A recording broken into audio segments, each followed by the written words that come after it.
Hi learners, welcome to the 5th lecture of my course Ecology from Cells to Gaia.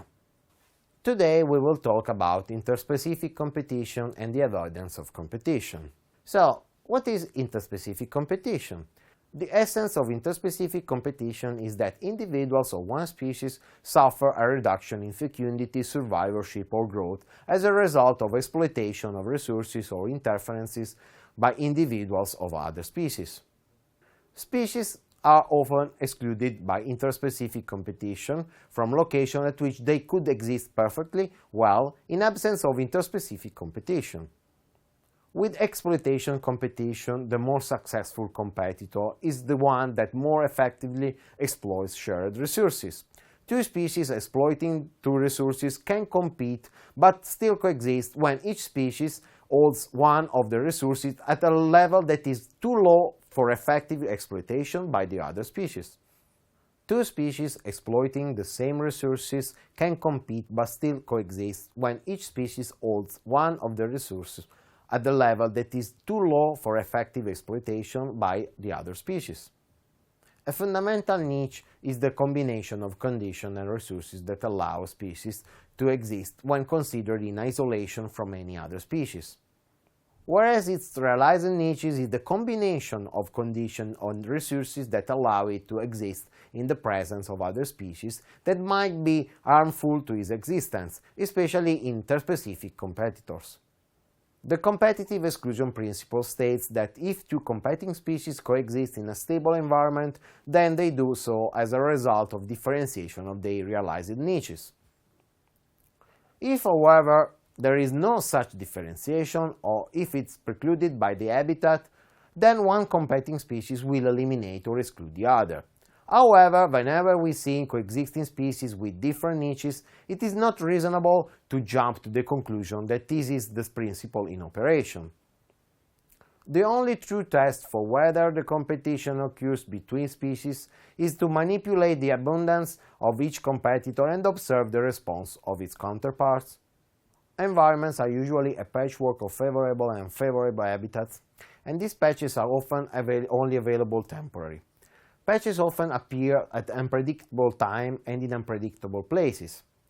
Under such variable conditions, competition may only rarely run in its course. Although species may not be competing now, their ancestors may have competed in the past. We can expect species to have evolved characteristics that ensure that they compete less or not at all with members of the other species. Coexisting present-day competitors and coexisting species that have evolved an avoidance of competition can look, at least superficially, the same. By invoking something that cannot be observed directly, the ghost of competition past, it's impossible to prove an evolutionary effect of interspecific competition. However, careful observation studies have sometimes revealed patterns that are difficult to explain in any other way.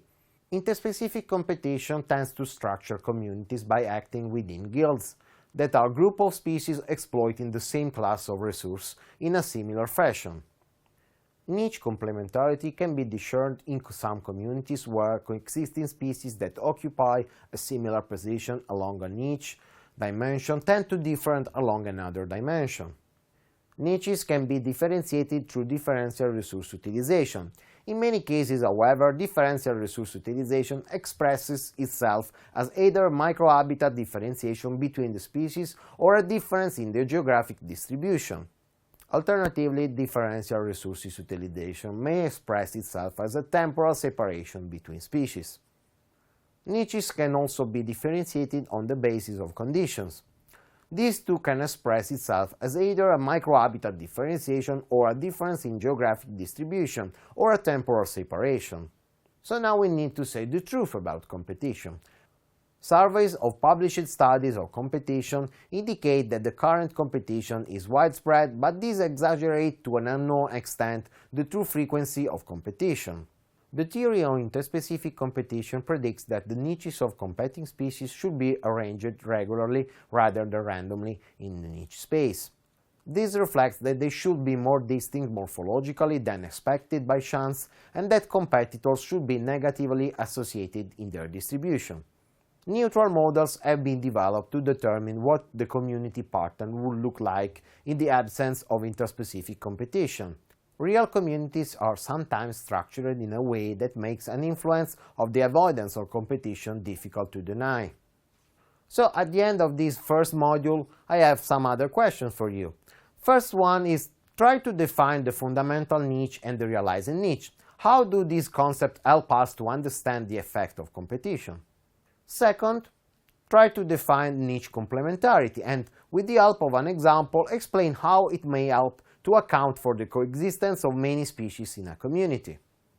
So thanks for your attention and see you to the next module.